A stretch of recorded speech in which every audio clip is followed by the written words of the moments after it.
आज के इस वीडियो में विद्यार्थी त्रिभुज नामक अध्याय में समकोण त्रिभुजों में समरूपता और पाइथागोरस प्रमेय पर आधारित कुछ प्रश्नों को हल करना सीखेंगे।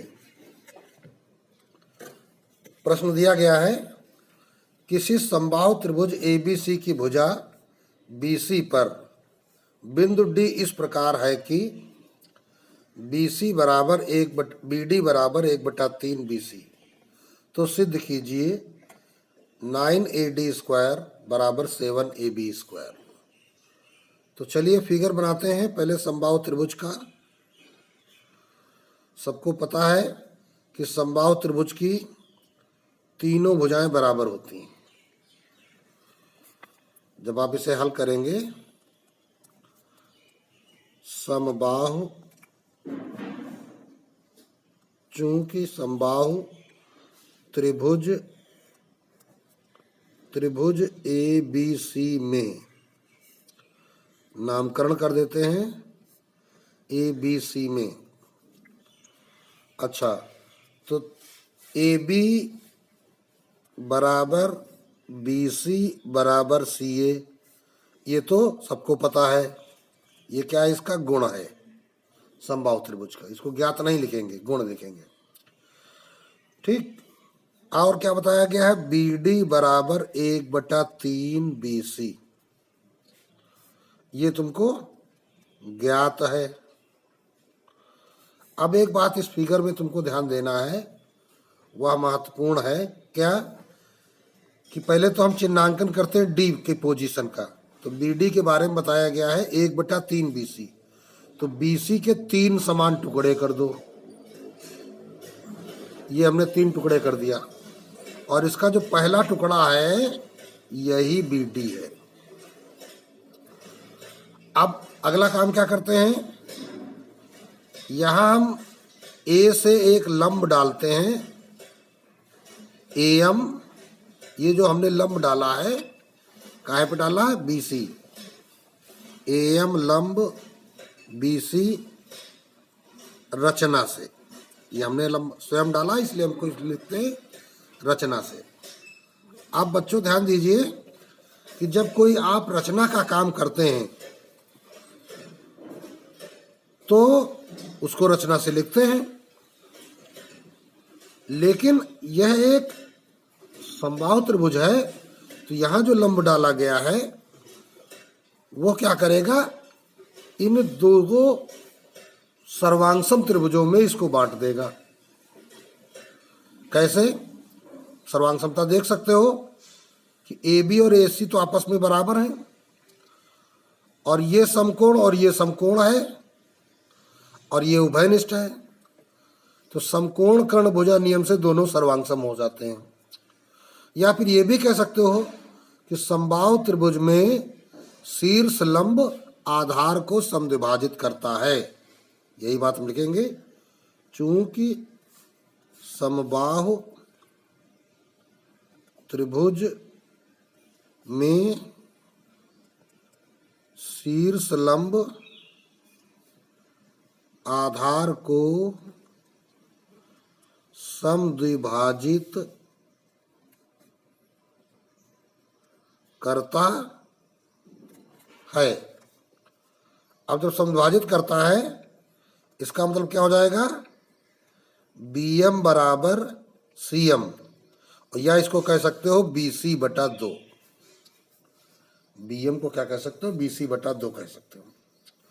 तो ये सारी हमने तैयारी कर ली। एक काम और कर लेते हैं, D को A से मिला लेते हैं। अब यहां निकालना क्या है? 9AD square. तो AD क्या है? इसको ध्यान दीजिए। AD किसी समकोण त्रिभुज में है कि नहीं? तो AMD एक समकोण त्रिभुज है जिसमें AD है, यही हम उठा लेते हैं। तो हम लिखेंगे क्या? समकोण त्रिभुज AMD में, इसलिए पाइथागोरस लगा दीजिए। क्या होगा?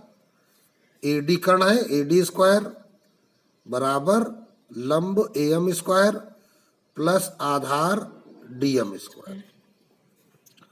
तो हम क्या लिख देंगे, पाइथागोरस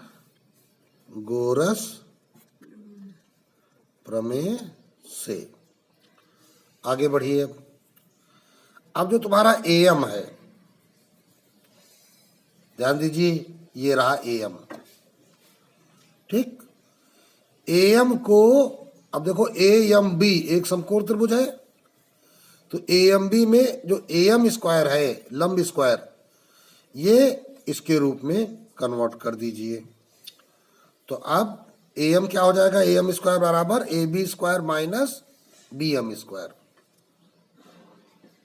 देख लीजिए, ए एम स्क्वायर बराबर A B square minus B M square.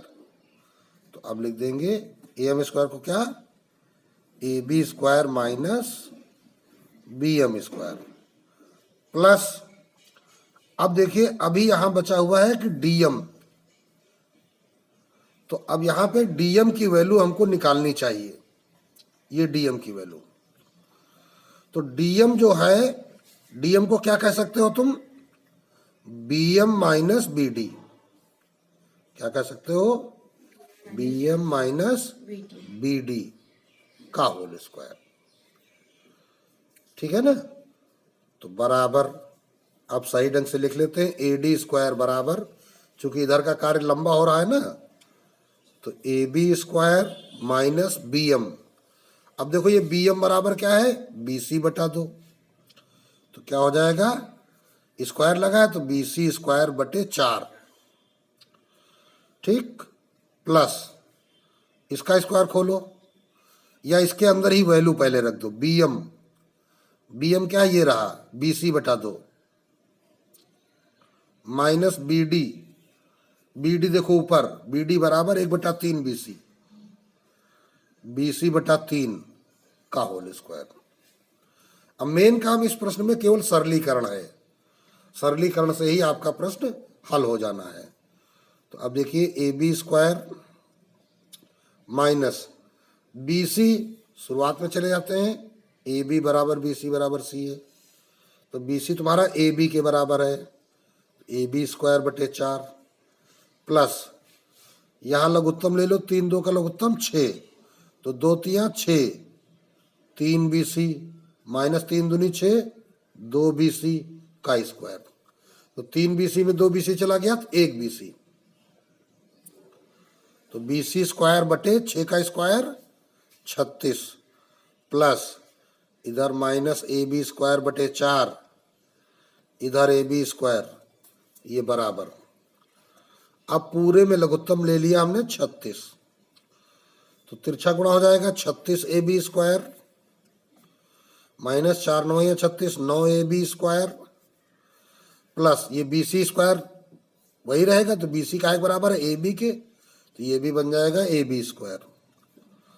तो ये आ गया ए डी स्क्वायर बराबर 36 ए बी स्क्वायर में 9 घटाओ 1 जोड़ो, यानी 9 में से क्या 8, 8 घटाना है, तो 28 ए बी स्क्वायर, और जो ये बटे 36 है इसका इधर गुणा हो जाएगा तिरछा, तो 36 ए डी स्क्वायर बराबर 28 ए बी स्क्वायर।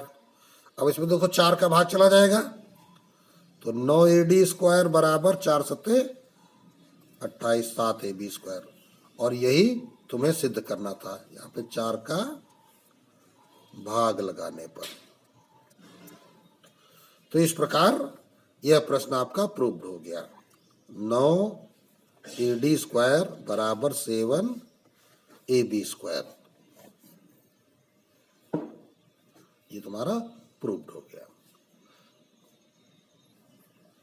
अब अगला प्रश्न यह, विद्यार्थी ध्यान दें, महत्वपूर्ण प्रश्न है। सिद्ध कीजिए कि समकोण त्रिभुज के कर्ण पर बने अर्धवृत्त का क्षेत्रफल। तो चलिए एक फिगर बनाते हैं। ये हमने लिया समकोण त्रिभुज, कर्ण पर अर्धवृत्त बनाना है, तो कर्ण का मध्य बिंदु ये हो गया, तो इसको केंद्र मान करके ये अर्धवृत्त बन जाएगा। कर्ण पर बने अर्धवृत्त का क्षेत्रफल अन्य दो भुजाओं पर बने अर्धवृत्तों, तो इस भुजा पे आ जाओ, इसका मध्य बिंदु ये होगा, तो इसका अर्धवृत्त ये बन जाएगा। इसी प्रकार इसका मध्य बिंदु ये होगा, तो इसका अर्धवृत्त ये बन जाएगा। बने क्षेत्रफल के योग के बराबर होता है। तो देखो ए बी सी, ठीक। तो अब यहां पर 3 अर्धवृत्त बने हैं। कर्ण पर बना अर्धवृत्त इसको हम फर्स्ट कह देते हैं। शेष 2 भुजाओं पर इनको हम सेकंड और थर्ड कह देते हैं, ठीक है ना। तो अब देखो चलते हैं भाई, सिद्ध क्या करना है इसमें। आपको जो सिद्ध करना है,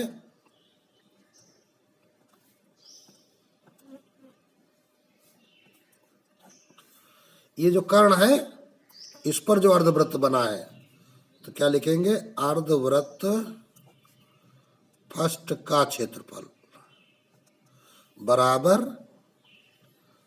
अर्धवृत्त सेकंड का क्षेत्रफल प्लस अर्धवृत्त थर्ड का क्षेत्रफल। ये तुम्हें सिद्ध करना है। चलिए इसको हल करते हैं। अब देखिए, चूंकि त्रिभुज एबीसी कैसा है, समकोण त्रिभुज, तो हम लिखेंगे समकोण त्रिभुज एबीसी में। तो समकोण त्रिभुज एबीसी क्या कहता है, पाइथागोरस AC स्क्वायर बराबर AB square plus BC square, ठीक। ये तो समकोण त्रिभुज कहता है। लेकिन आपको यहां ये भी एक बात ध्यान रखनी है कि जो तुम्हें सिद्ध करना है वो क्या करना है। तो देखो, अर्धवृत्त का क्षेत्रफल होता क्या है, वृत्त का क्षेत्रफल क्या होता है, पाई आर स्क्वायर। अर्धवृत्त क्या होगा, 1/2 पाई आर स्क्वायर। तो आर क्या है, त्रिज्या। तो इसमें त्रिज्या क्या होगी, AC की आधी, यही तो होगी ना। तो AC की आधी होगी, अर्थात AC स्क्वायर बटे 4, क्योंकि AC/2 का स्क्वायर करोगे तो ये क्या हो गया, 1/2 पाई। अभी देखो हम कर्ण वाला निकालना है, तो इस प्रकार क्या निकल के आया, ये 1/8 पाई AC स्क्वायर, ये तो निकल के आया इस कर्ण पर बने अर्धवृत्त का क्षेत्रफल। यहां पे इसको समीकरण नंबर 1 डाल दो। अब इसको हम लिखते हैं, चूंकि कर्ण पर बने अर्धवृत्त का क्षेत्रफल बराबर क्या होगा, 1/2 पाई AC/2, ये त्रिज्या हो गई, का स्क्वायर, तो बराबर 1/2 पाई AC स्क्वायर बटे 4, तो 1/8 पाई AC स्क्वायर। ये क्या होगा, 1/8 पाई AC स्क्वायर। तो अब देखिए समीकरण 1 को ध्यान से देखिए, यहां केवल AC स्क्वायर है और यहां क्या है, 1/8 पाई AC स्क्वायर है। तो हम लिखते क्या है, समीकरण 1 में 1/8 पाई का गुणा करने पर, ठीक, जब इसमें 1/8 पाई का गुणा करोगे तो क्या हो जाएगा, 1/8 पाई AC स्क्वायर बराबर 1/8 पाई AB स्क्वायर प्लस 1/8 पाई BC स्क्वायर, ये हो जाएगा। तो 1/8 पाई AC स्क्वायर क्या है, कर्ण पर बने अर्धवृत्त का क्षेत्रफल। ये क्या है, कर्ण पर बने अर्धवृत्त का क्षेत्रफल। तो इस प्रकार ये 1/8 पाई AB स्क्वायर, भाई देखो ये क्या है, AB है, इसकी त्रिज्या क्या हो जाएगी, AB/2। तो AC की जगह हम क्या लिख देंगे, AB/2, तो AB स्क्वायर बटे 4, ये क्या हो जाएगा, 1/8 पाई AB स्क्वायर। तो ये सेकंड हो जाएगा। ये क्या बन गया, अर्धवृत्त सेकेंड का क्षेत्रफल प्लस ये क्या हो गया, अर्धवृत्त थर्ड का क्षेत्रफल। और यही तुमको सिद्ध करना था। तो हमने देखा कि सीधे बिल्कुल शॉर्ट में हम इसको सिद्ध कर सकते हैं, ठीक है ना। तो ये तुम्हारा प्रूव्ड हो गया, बिल्कुल शॉर्ट में सिद्ध हो गया। चूंकि इस पाइथागोरस के बारे में हम जानते हैं और पाइथागोरस के आधार पर ही इसका सत्यापन कंप्लीट हो गया। इसी प्रकार का एक और प्रश्न महत्वपूर्ण है। सिद्ध कीजिए कि समकोण त्रिभुज के कर्ण पर खींचे गए समबाहु त्रिभुज का क्षेत्रफल अन्य दो भुजाओं पर खींचे गए समबाहु त्रिभुजों के क्षेत्रफलों के योग के बराबर होता है। तो अभी तुमने अर्धवृत्त बनाए थे, अब की बार तुम्हें क्या बनाने हैं, सभी पर समबाहु त्रिभुज। जैसे देखो ये कर्ण AC है, तो AC पर जो समबाहु त्रिभुज बनेगा वो देखिए ऐसा बनेगा। तीनों भुजाएं बराबर होती है ना समबाहु त्रिभुज की, तो इसका नाम हमने रख दिया D रख दिया। AB पर आ जाओ, तो ये ऐसा समबाहु त्रिभुज बनेगा,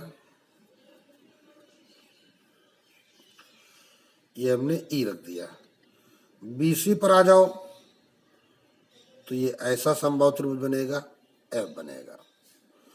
तो ये हो गया फर्स्ट, ये हो गया इसको रखा सेकंड और इसका नाम दर दिया हमने थर्ड।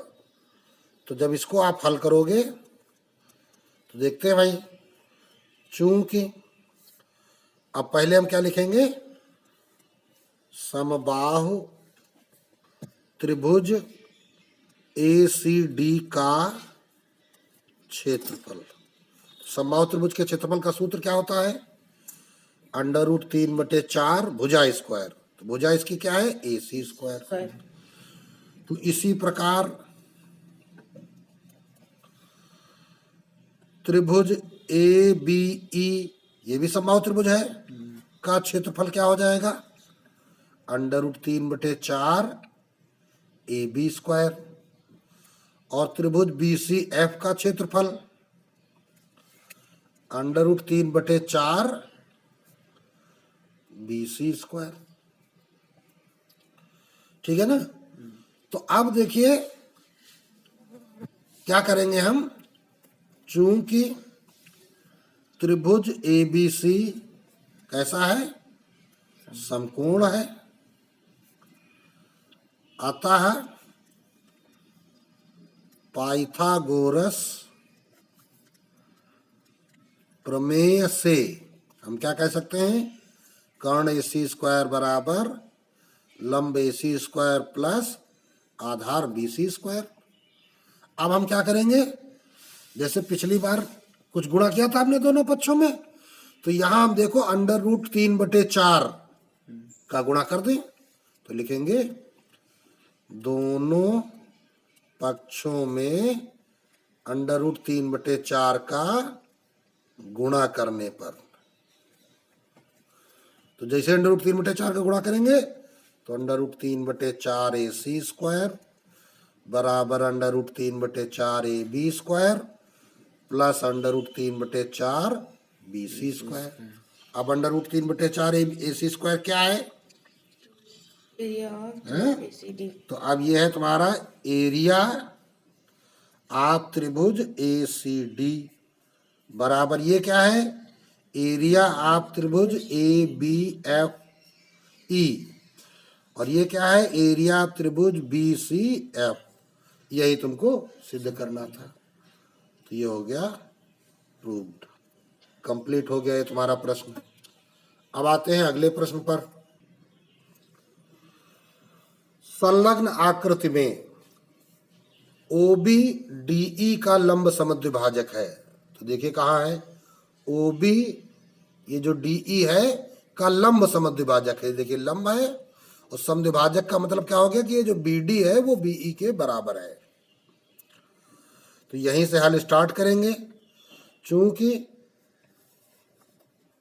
आकृति में चूंकि आकृति में क्या बताया गया है, OB DE का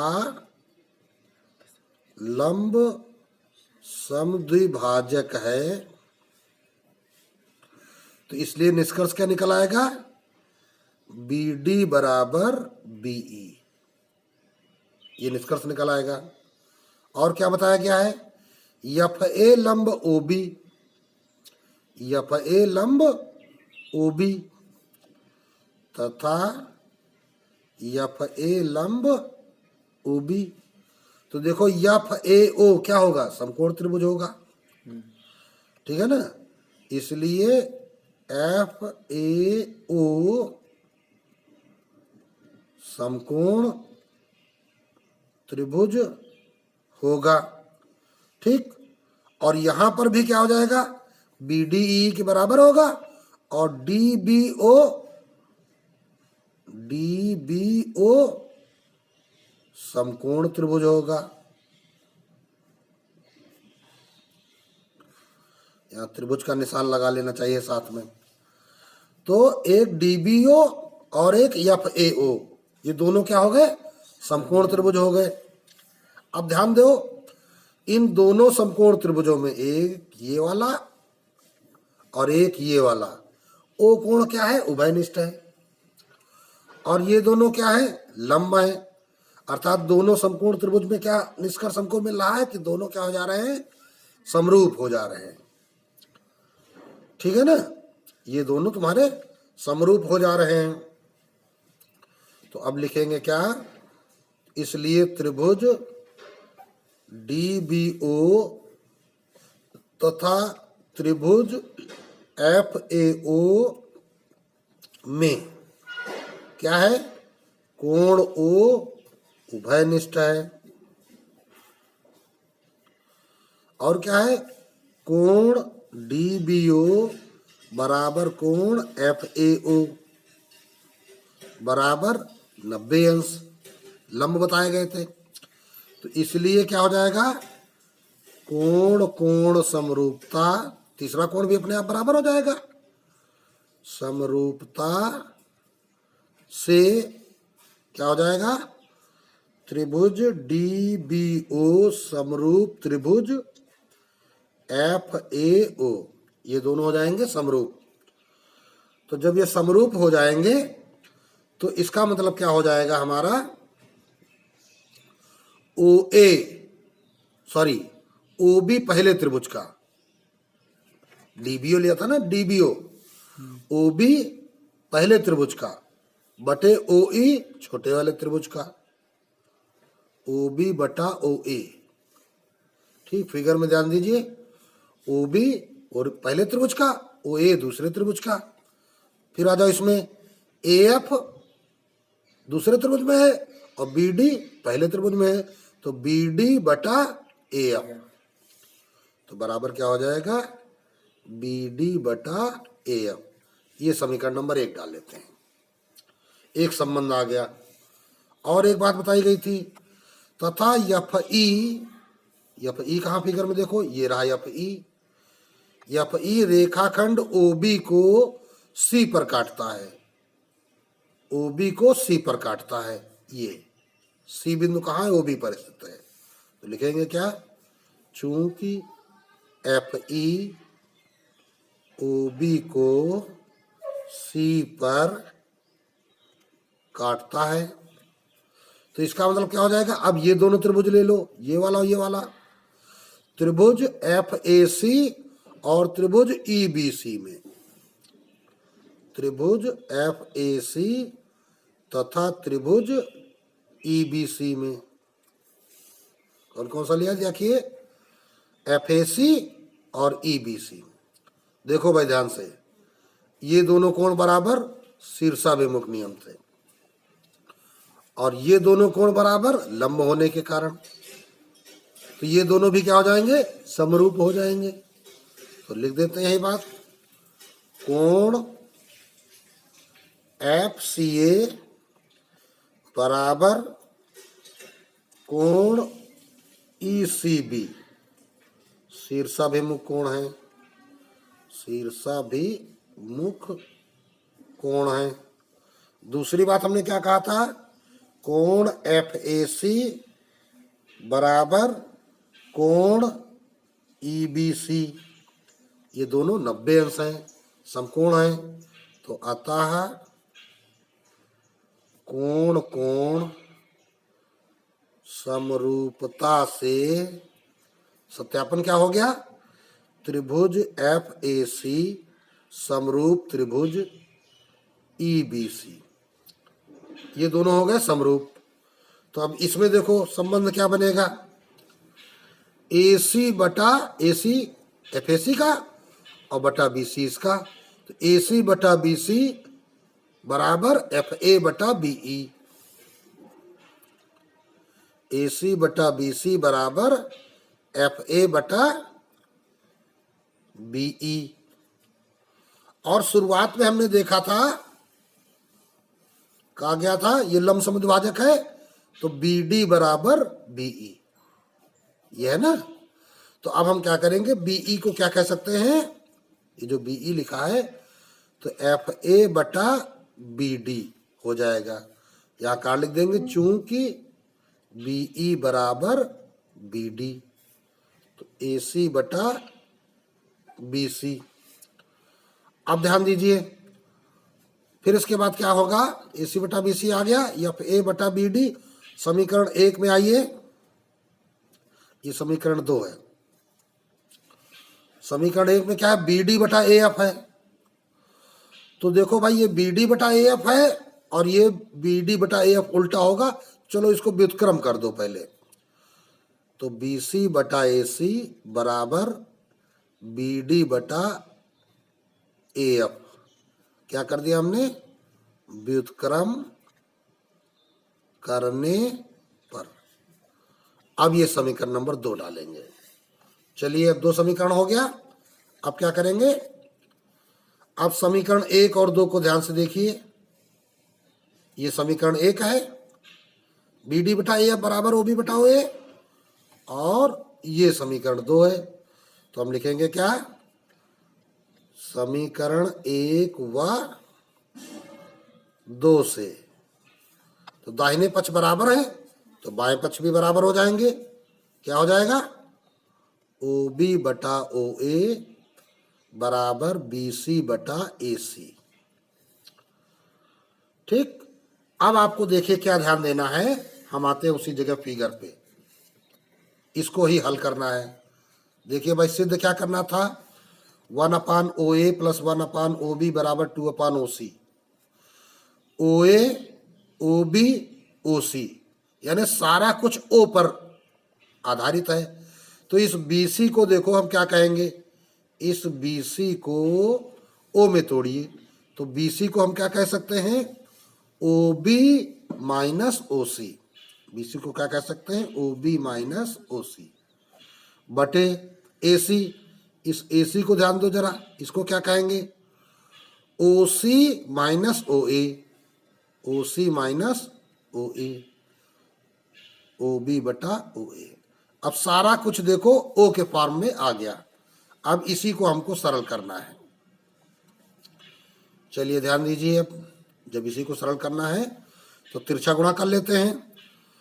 तो OB इंटू OC, OB से कर रहे हैं ना, OA इंटू OB बराबर OA into OB minus OC into OA। तो देखो OA इंटू OB इधर भी है, इधर भी है, तो बाएं पक्ष वाला उधर भेज दो। तो OA into OB plus OA into OB, इसको इधर बुला लो, OB into OC plus OC into OA।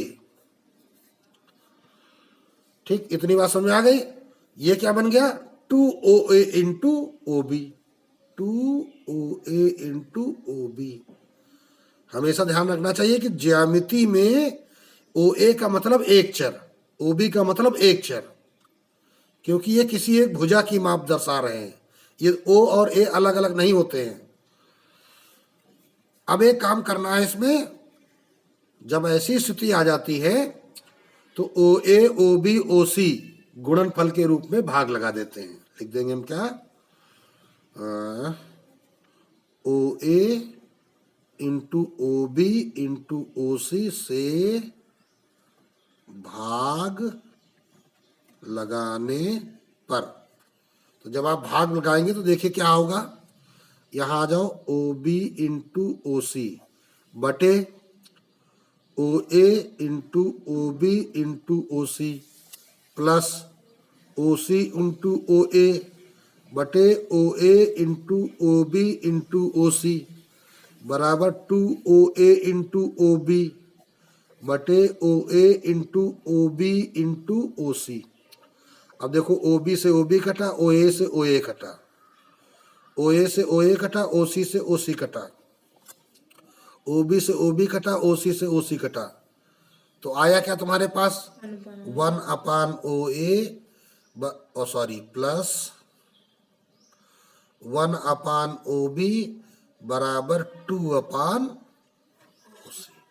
और यही आपको क्या करना था, प्रूव्ड करना था। तो इस प्रकार ये आपका प्रूव्ड हो गया और कंप्लीट हो गया। तो यह प्रश्न विद्यार्थी एक से अधिक बार लगाने का प्रयास करेंगे।